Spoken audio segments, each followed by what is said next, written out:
மிதுன ராசி ஆண் பெண் திருமணத்தில் இணையக்கூடாத ராசிகள் மற்றும் நட்சத்திரங்கள். மிதுன ராசி திருமணத்தில் இணையக்கூடாத ராசிகள் சிம்மம், விருச்சிகம், மகரம், மேஷம்.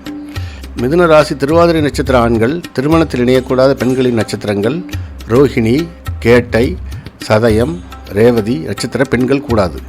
மிதுன ராசி புனர்பூசம் நட்சத்திர ஆண்கள் திருமணத்தில் இணையக்கூடாத பெண்களின் நட்சத்திரங்கள் அஸ்வினி, கார்த்திகை 2, 3, 4 பாதங்கள், பூசம், விசாகம், அவிட்டம் 1, 2 பாதங்கள், பூரட்டாதி நட்சத்திர பெண்கள் கூடாது.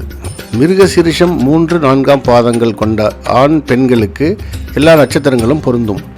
மிதுன ராசி திருவாதிரை நட்சத்திர பெண்கள் திருமணத்தில் இணையக்கூடாத ஆண்களின் நட்சத்திரங்கள் புனர்பூசம் 4 பாதம், பூசம், உத்திரம், அஸ்தம், கேட்டை, திருவோணம், சதயம் நட்சத்திர ஆண்கள் கூடாது. மிதுன ராசி புனர்பூசம் நட்சத்திர பெண்கள் திருமணத்தில் இணையக்கூடாத ஆண்களின் நட்சத்திரங்கள் புனர்பூசம் 4 பாதம், ஆயில்யம், விசாகம், கேட்டை, உத்திராடம் 2, 3, 4 பாதங்கள், திருவோணம், அவிட்டம் 1, 2 பாதங்கள், பூரட்டாதி நட்சத்திர ஆண்கள் கூடாது.